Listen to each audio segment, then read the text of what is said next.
We have Michael on the line here. Should we pick Michael up to discuss this last match? Perfect timing. Bring him in. He talks wrestling. Let's talk wrestling. Let's bring him in here. Hey, Michael, can you hear us? Oh, we're echoing again. Hi there. What's up, Michael? How are you? Good. We're good. We're ready to talk some. You called at the right time because we were just getting into the main event at Crown Jewel, DX versus the Brothers of Destruction. So we want to hear your side of it too. Great. All right, we're working on some echo. Yeah, we're trying. There's gonna be a slight echo, but we're working on that now. So we're running a little bit long here, Michael. We're at the main event of Crown Jewel. Your thoughts on the show overall? I know you had some couple comments there, and your thoughts on Shawn Michaels' first match in over 8 years in the WWE. Well, the weird thing about that is, it's like Shawn Michaels is my dude.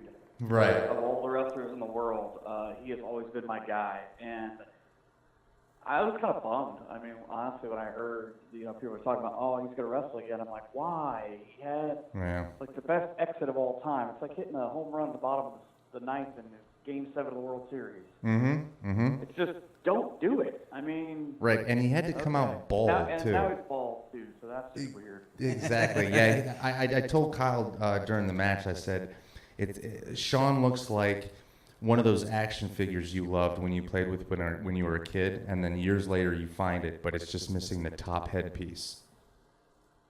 Exactly. It's like missing the helmet. I thought it was kind of neat, though, by the way. I don't know if you guys saw it, but on his actual tights, up around his hip, he actually had the NXT logo. Yes, yeah. We did see that. That was a neat little shout out. Yeah, and I love how NXT is their baby, and they're promoting it wherever they go. So dope on them. So it's a weird thing too, because now you look at it, and Triple H is reportedly out 4 to 6 months with a torn pec. Right. Yeah. So there goes that Batista Triple H mania that I was kind of hoping for. You never know. Yeah. So of course the result being DX1 against the Brothers of Destruction. Now Triple H did tear his pectoral muscle during the match. So word is right now at least past WrestleMania to SummerSlam of this upcoming year. So like I said, a cursed card for sure. Right. With that, Michael, who do you think should Shawn Michaels do anything else? And if so, who should his next opponent be? Well, he doesn't think he should. I saw an interview with him a day or so ago where he said, I really don't want to unless I'm basically forced to. My body is, I haven't done it in 8 years, and I know why now. Right. But I don't know, because it becomes a weird thing, because obviously they're pointing towards The Undertaker again. But as much as I love those two guys, like, their first two matches at 24 and 25, you're not going to top that. I mean, and if you have Shawn beat him, so what? Right. It doesn't mean anything. So he doesn't need the rub. I mean, you bring those kind of guys in, and what's amusing is, and I realize, I know it's about making money and all that, but you're now doing everything that you for years made fun of WCW for doing. You're not establishing new stars and being patient with the ratings building. Wow, that's a very good point. Because you're just, and again, I love all those guys, but at some point you're not drawing in a new audience and you're not getting them connect with, all right, like New Day, for instance. Yeah, they might be a comedy act, but those guys can go. And, right. Sanity, I'm a big believer in they can do something. You've tried it with Bray Wyatt, you've tried it with Daniel Bryan, and you get momentary bumps, but you don't play the long game, and people just kind of go, well, this will be over in a week, we'll be on to something else. It's what are you doing for me right now, not what can you do for me long term. Right. Yeah, it's funny you bring up that WCW thing, because I never thought of it that way, and now that I feel like when I watch the DX versus Brothers of Destruction match, I feel like I'm watching Sting and Bret Hart versus Hogan and Nash again with the old guys in the main event. Go back and watch Go back and watch the old Raws and watch the Nacho Man and the Huckster videos. Right. And that's the whole point, is they just make fun of them and they just talk about it to the point where, oh, you want to see two old guys go at it? Go to, wheelchair wrestling over on TBS. Yeah, there's definitely... go ahead. It's weird to me because I'm kind of in a fortunate place in life where I've either gotten to work with or gotten to see a lot of the quote-unquote younger guys, AJ and Dean and guys like that over the years, but you can't build something with it if you hand a kid a toy and then 2 seconds later just take it back and go, we'll see if this works in another year or so. Right. Yeah, it's like why release new video games if right after you release something for the PS4, you the next day release a revamped PS1. It's like nostalgia. Right. I think is always going to be people's go-to because, like you said, nostalgia is the easicest quick fix, and it's a dangerous thing too. Yeah. You could either do it incredibly right or it could fail incredibly. It could epically fail. Yeah, so I think this was kind of an example of a not so great match bringing these guys back. Sean looked great, by the way. Except for that moonsault, man. Awesome. That moonsault. He cracked to his the face. Except for everybody forgot to catch him. Exactly. Yeah, that makes no sense to me because you had maybe the most veteran people. For something that happened after a show in the 90s, probably. Yeah, and did you see the Sean had knocked Kane's mask off his head when they were on the top rope. There was a fan footage that I saw the entire thing, and the mask went on the complete outside of the ring, and Kane fell on the inside. So the cameras had to kind of zoom away, but it was pretty comical. There were some botches. Which would have been great, except for the fact that the announcers went out of their way to call it out. Oh, I know. Kane should have just owned it. Like his mask would have came off, and then the Saudis were like, "Oh my God, this man really does have a face." Yeah, he could have torn off his tights to reveal his Saudi slacks. Arabia knows who Glenn Jacobs is. Right? Yeah. Right, that's true. An American mayor. Yeah. So I think there's definitely some mixed moments. I think overall this was bringing Shawn Michaels out for a not so stellar debut. I think now almost at this point, and this is maybe just my greedy fan thoughts. It's like, oh, you owe this. I think almost Shawn Michaels needs to have another match. Oh, right? yeah. To kind of just really not leave with a bad taste in the fans' mouths. With that, if you had to pick somebody, maybe for a WrestleMania or a Royal Rumble match, other than maybe The Undertaker or AJ Styles, because that's a given too. AJ Styles, AJ Styles, Michael. I absolutely believe that if that's have all he talks about. if those two men are in the same company at the same time and they're wrestling, you have to put them together because that is money. Yeah, I think guaranteed Shawn's going to do another match because I think as soon as he agreed to this first one, now you have Pandora's box open again. Mm-hmm. I think you could say that he won't ever come back as long as he stayed retired. But as soon as he came out of retirement, man, it's now it's going to be really hard for him to convince the WWE staff not to let him in. Right. Or not to. And what's crazy about it too is, remember, $400 million is a hell of a motivator. Dude, and yeah, if you absolutely. do that down, everybody's thought is they're going to do 2 shows a year under their deal. So if you break it down, 18 shows, about $23 million a show. But imagine what the boys are getting out of that. So it's, again, hey, your boss continues to tell you something, and he says, we'll pay you 6 figures to basically go on vacation and do 30 minutes worth of work. Yep. Right. Okay. And Hunter's in Sean's ear like, you know how many rifles and bow and arrows you can buy with all that Saudi Arabian blood money? We can get your hunting show on the major network. There you go. Right. We get you a pay-per-view hunting show, Shawnee. And what's crazy is I was thinking about what you're saying about who do you put him against. The 4 guys that pop into my head immediately. One, you said an AJ Styles, because he's talked about it forever. Right. And he said that's the guy. But through different reasons. Another one that pops in my head is Daniel Bryan. The reason for that, he trained him. Student teacher thing. Yeah. Yep. And from a storytelling perspective, that's an easy one. That one always sells too, especially done right. A guy I would love to see him take on is Adam Cole. Mm-hmm. That would be great. And the only other guy that I can immediately think of that pops in my head is Seth Rollins. But the problem with that is he's been tagged as, quote unquote unsafe. And I don't know that their styles would mesh because Shawn would have to slow him way down.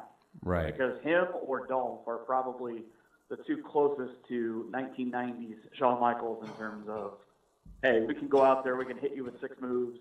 Yep. That's great, but show me why it makes you mean something. Right. Right. Yeah, that's the comparison at least Dolph always gets, right, is he's kind of that Mr. Perfect Shawn Michaels style with the selling. And WWE writers who have been in interviews have always said that can be a curse. Mm-hmm. When we know that you sell well for everybody, the one thing we're going to rely on you to do is sell well for everybody. And it doesn't really give you a spot. Well, and it's funny, too, because, I work a lot of indie shows and go to a lot of indie shows and stuff over the years, but, I just turned 36 in July. It's not catered to me anymore as far as WWE's programming. They got my money. They don't need, they know I'm going to pay them $10 for the network and not get it for free. Right. But that's a whole other podcast by itself. But it's, it's just one of those things where, you're trying to target kids. So you're going with you ever notice why the New Day comes out with bright colors every month and a half? Why John Cena has a bright orange, bright green? Mm-hmm. Yeah. It's marketing 101. Yeah, new season, new colors, new branding for every season. Every quarter, you need something new. And every color T-shirt John Cena has is a different color vomit I have in the toilet. So, one of my buddy's kids has every John Cena shirt ever made. So as soon as the new one comes out, it's, hey, can I get that one? Well, you got a birthday or Christmas coming up? Nope, it's just Tuesday. It's just Tuesday. WWE's having one of their many good sales. Good thing I get an email from WWE every day. Yep. Right. 15, 25, 30% off. Exactly. I was just saying, every day they have a sale. You don't want to miss this sale because you won't get another one for 48 hours. 48. So. Right. It'll be 23 minutes until we email you again. Right. Yeah. Right. So which, again, goes back to Business 101. It's putting your product in front of people, but maybe I'll unsubscribe from the emails. And, well, you got to think, like we've mentioned, they are the best at that, the WWE. They know exactly how to brand. The whole Crown Jewel is basically one big new brand for them. And the Best in the World was a brand with little to nothing behind it. And so we can only hope that now that this is out of the way, that maybe they can move forward to the regular programming. So with all that behind us, we do appreciate you talking some current product with us, Michael. Why don't you go ahead and introduce everybody now that you're on the show? You are a commentator, correct, for a couple promotions here in Ohio? Yeah, whenever I get time away from whatever sport I'm also doing, because I do broadcasting for a living, so Perfect. It's a little bit different of, a lot of games are Saturday nights, a lot of shows are Saturday night. Well, I'm not trying to be that guy, but one pays more than the other. Right. That's very true. And so with that, of course, we're broadcasting students as well, and a lot of people are listening to this have gone through this school or might be going through it. How kind of did you get your start in broadcasting, and then how did you get your start specifically into broadcasting with wrestling? Both of those are it's the old expression of, it's not what you know, it's who you know. Mm-hmm. Yeah. When I was 16, I had a buddy who, one of my best friends now, but I went to school with his brother and sister, and I met him, and he was on the radio, and kind of a similar story. He started out in radio when he was 14, Mm-hmm. and I kind of did some board op stuff, did some weekend DJ stuff like that, and then just kind of, added one thing here, one thing there, whatever.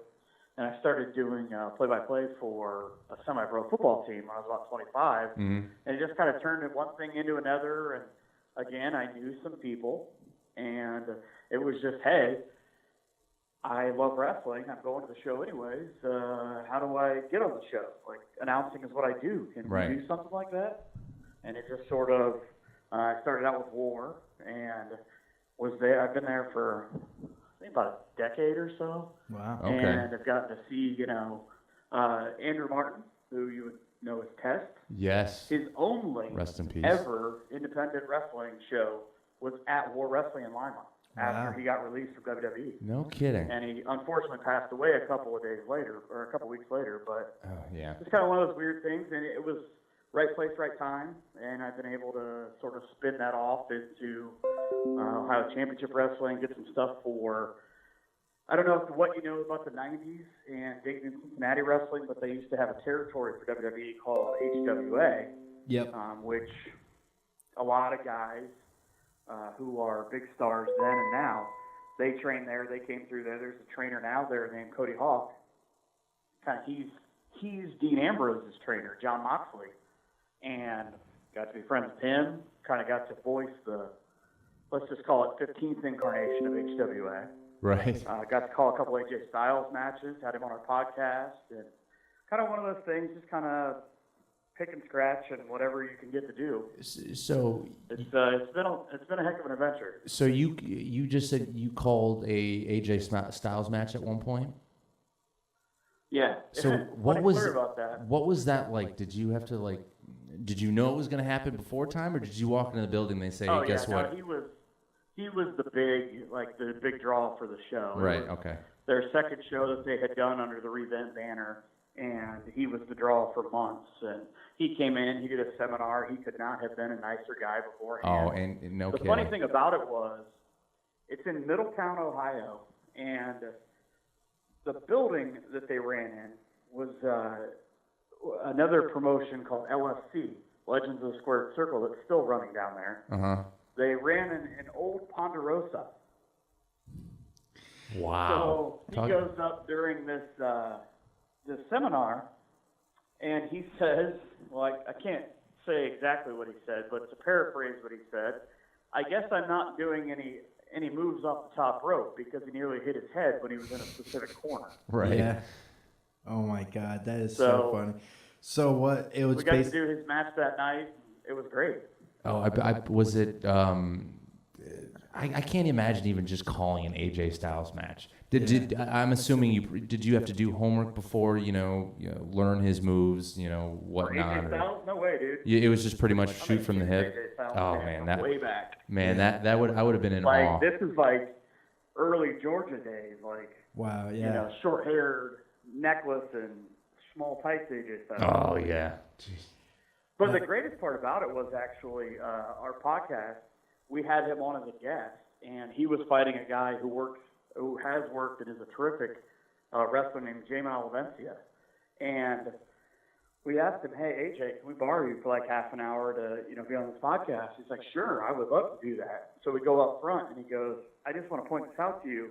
I need to sell merchandise. Mm-hmm. So if you guys can work with me, he's selling merch while we're doing the interview. That's awesome.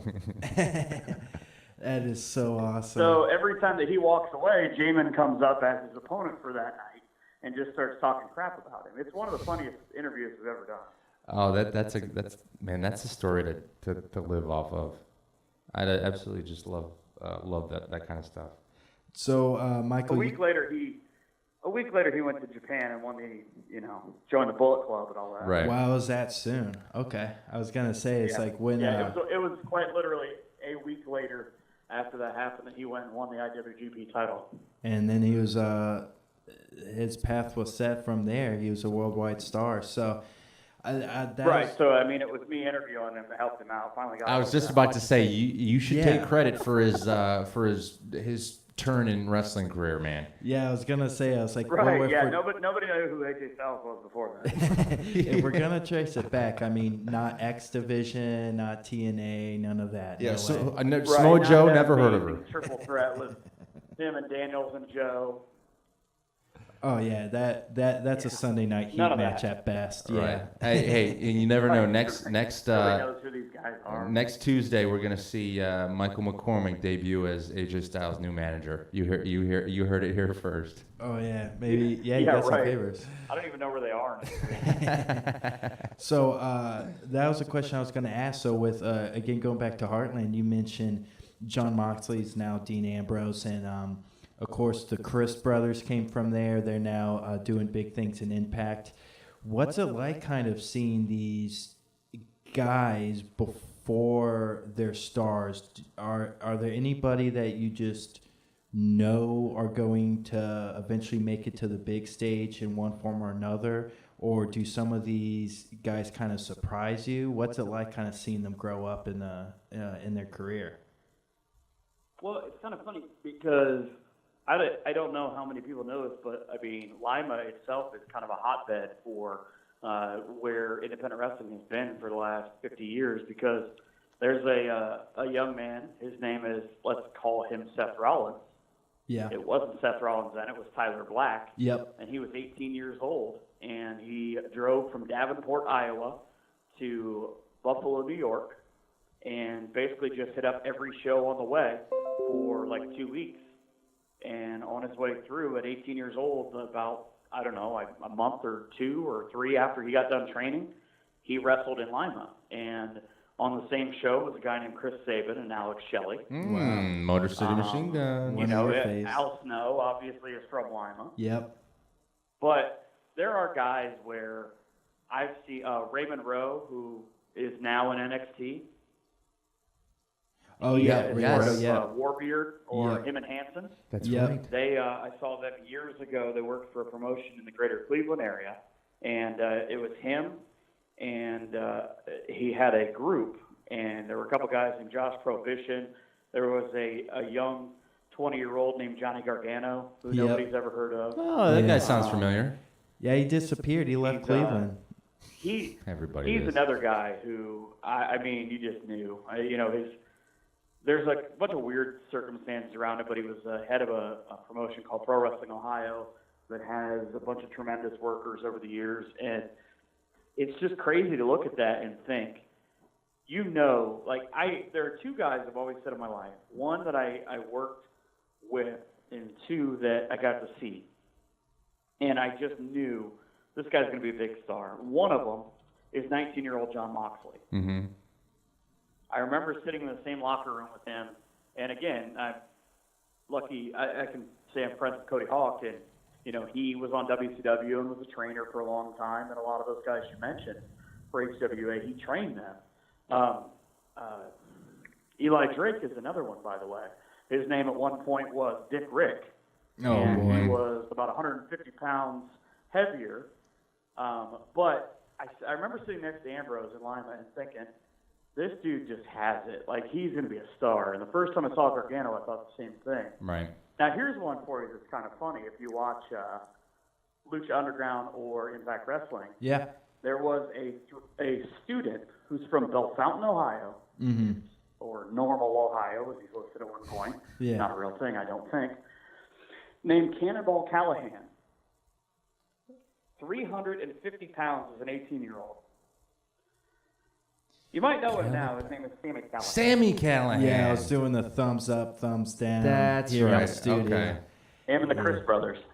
Yeah. Wow. Which, Okay. by the way, is kind of cool. Last week on Impact, just as a side note, they had they're doing a thing with Brian Cage right now, and Yep. they had a footage. They showed footage from Rockstar Pro Arena In in Dayton, Ohio. Done matches there, and there's one of my all-time favorite matches took place in that building. Ron Mathis against Dave Christ. Oh, wow. Sorry, against Jake Christ. Dave was there with him. It was Jake Christ and him, and they had an hour time limit draw. Wow. Oh, man. Was this One of the craziest matches I've seen. Was this before or after the 104-minute match Dave had with David Starr? Because there's been some classics Way in before, that building. like 3 or 4 years before. Wow, that's awesome. Yeah, and that's another building. We did a kind of a backhanded thing where W.A.R. and Rockstar were at odds with each other, and I got to call a couple matches in that building. And They have a terrific play-by-play guy, Rockstar down named Mark Turner. Yep. Who does a terrific job down there now. Yeah, I've definitely listened to a couple of their shows. Being from Dayton, being just an hour away, like I said, there's a lot going on in Ohio. There's just a hotbed. I think just in a few years, Ohio's going to be up there with, like your New Yorks, as producing some of the best pro wrestling talent ever, like with your Texas and right. all those. I think I don't know that enough people understand that they already have.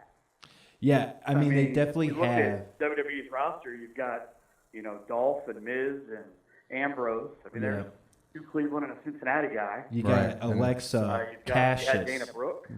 Dana Brooke also, yeah. Yep. Cassius Ohno's from Dayton. Very proud about being from Dayton. Yeah. Yep. So, yeah, that's the thing. It's like, specifically, I said just in a few years it'll be recognized. It's already there. But I think you're right, Michael, is not enough people look back and look at the fighting out of part on the programs and realize, oh, wow, there's a ton of people from Ohio. From Ohio, right. In the Midwest in general. It's crazy, too, because you might not even realize, you might look at somebody and say, oh, they're from Indiana, or, Haley Hatred was a young lady from Japan. She did a lot in Japan. Yeah. And she was a huge star here in Ohio, but they might not be from Ohio or by Ohio or for Ohio, as the saying goes. Yeah. But I couldn't resist that. I hear them say that all the time. But you don't realize that Ruby Riott is actually from Indiana, was trained in Indianapolis. She did a lot of stuff here. She was on that same show, by the way, with AJ Styles. Wow. Okay.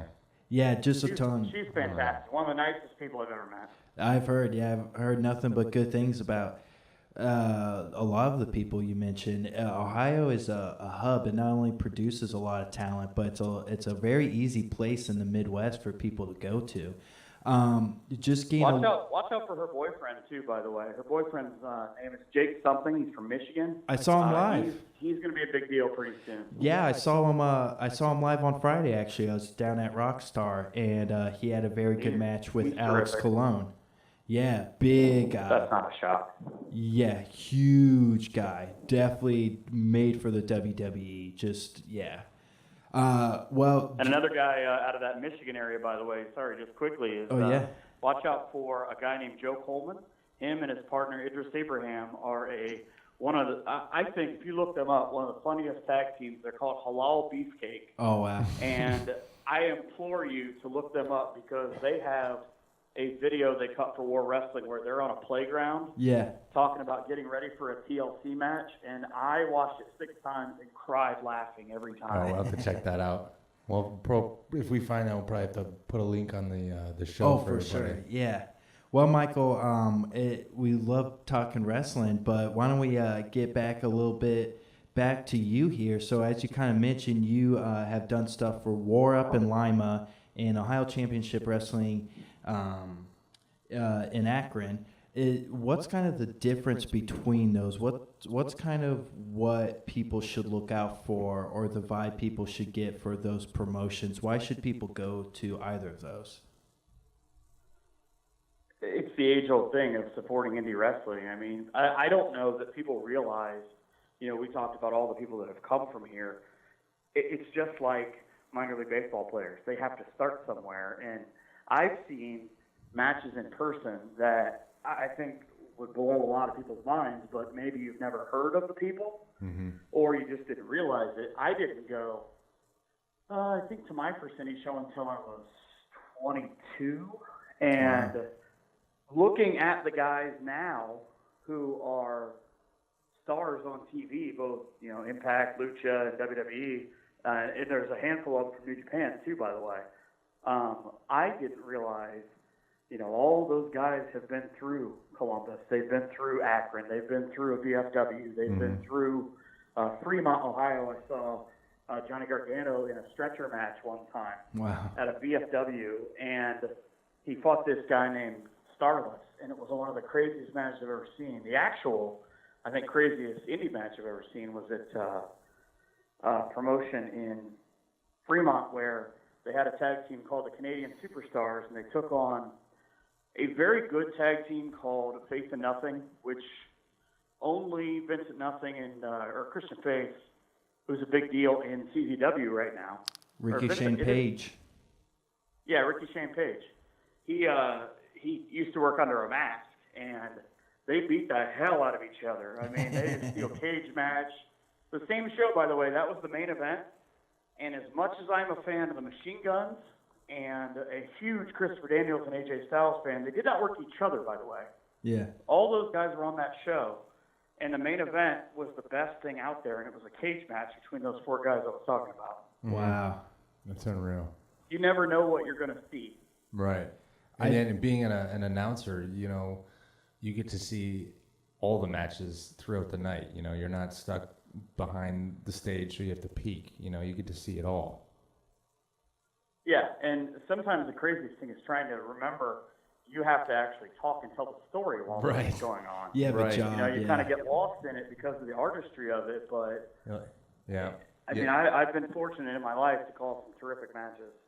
That's awesome. Yeah, because we you know, it's not often that we get to we interview in-ring talent, but on or out of ring talent, you know, as guys behind a microphone, you know, we kind of have to amplify our personalities, and you know, it's our mouths and our unique perception on what we see is what tells the story as well. You know, it's just as vital of a part of the show. Mm-hmm. And I always look at it as, you know, in a singles match, for instance, there's 3 guys who are telling the story, the ref and the 2 guys in the ring. Now, your part, if you're doing, let's say it's you and a color guy, and your part, you know, it's kind of like 5 guys trying to tell the same story. Right. But the problem I see with a lot of like indie guys who are calling it is they're doing it to get themselves over. They want you to know how smart they are and how great they are. That's why I have a problem, for instance, Michael Cole yelling about random things. Yeah.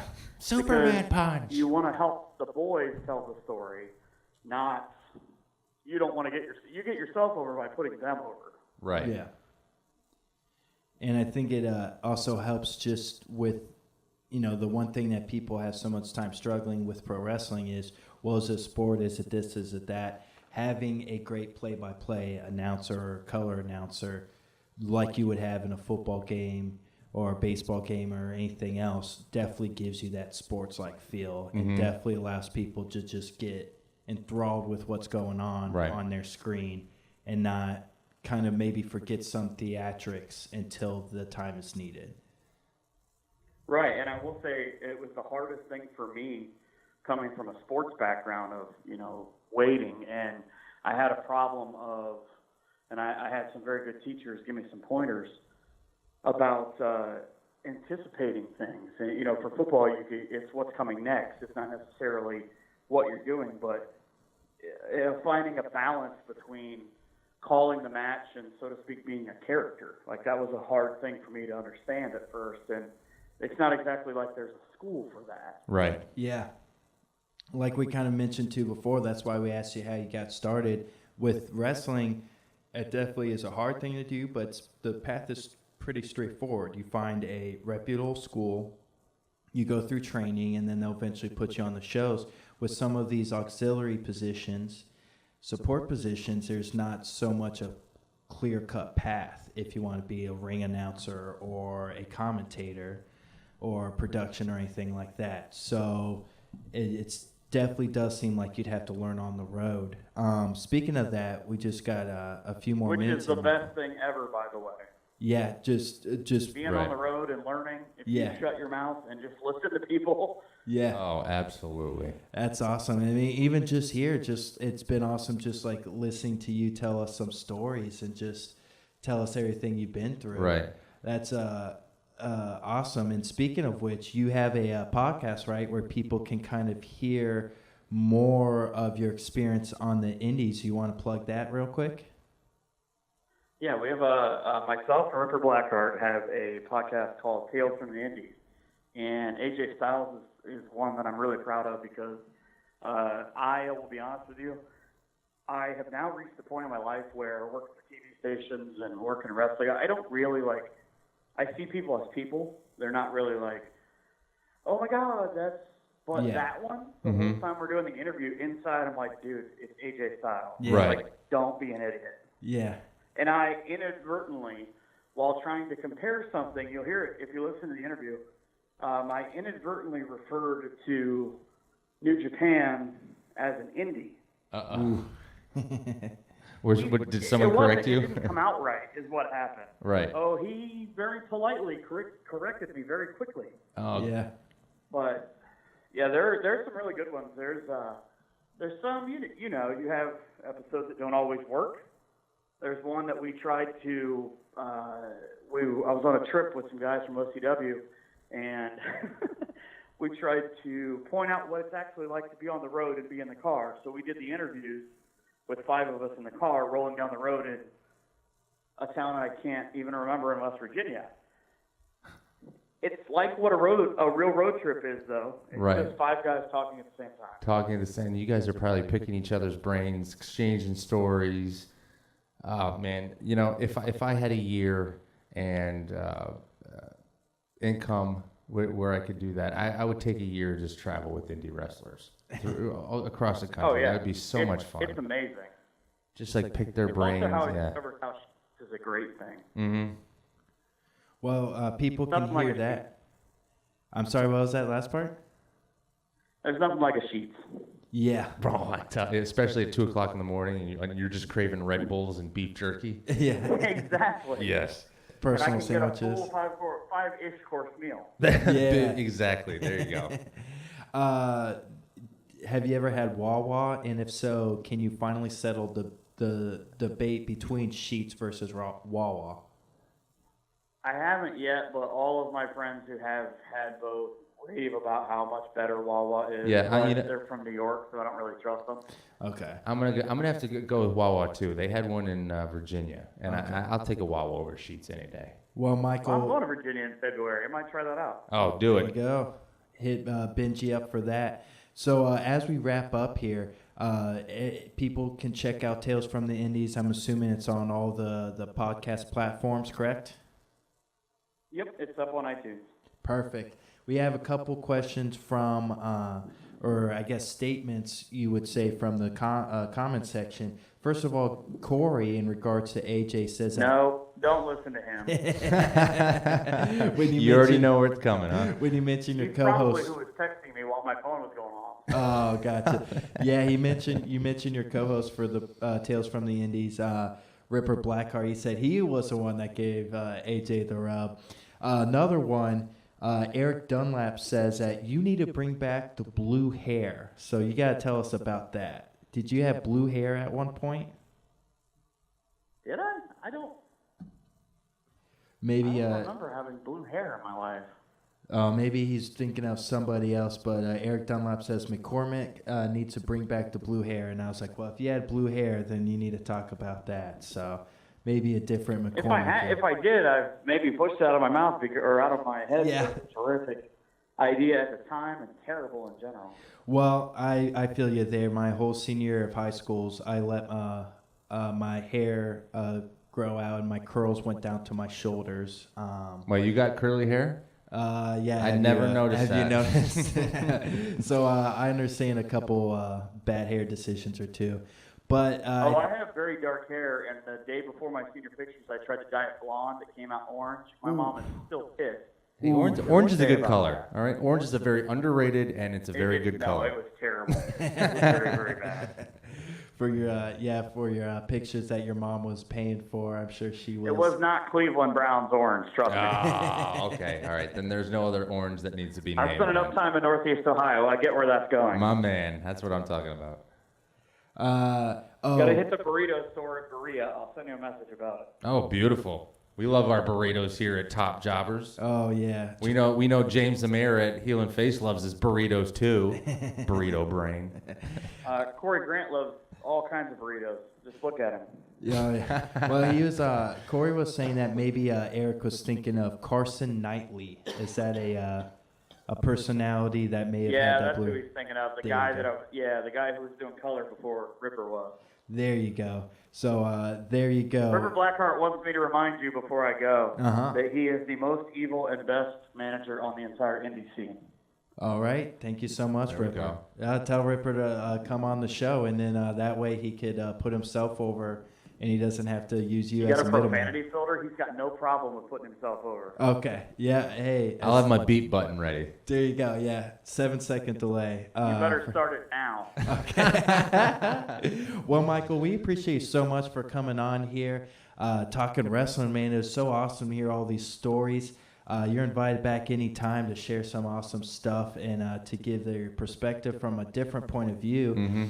Go ahead and tell everyone where they could find you, where you're going to be at, if you have any shows, where they can listen to you, if they want to get their McCormick fix. If they do, they've got issues. I'm told that Ripper says that's how the government finds you if I promote my Twitter. Oh, okay. At McCormick PvP. That's pretty much how everything is. That's why he won't get one, because the government won't find him. But there you go. Yeah, Facebook and Twitter are both at McCormick PvP. There's a DVD. I'm very proud of it. Will eventually be coming out. I would imagine in the next couple of months. We just did a benefit show called the Dustin Batdorff Invitational. It's about one of the promoters. His brother passed away from drug addiction, and they do a show in Stark County every year where all the money goes to the local drug education foundation. And it's always a fun one. It's a charity show that everybody comes in, and it really is a great thing for me because I get to work with 7 or 10 different people, however many matches there are, a different guy for every match. So wow. It keeps you on your toes, and it's a lot of fun.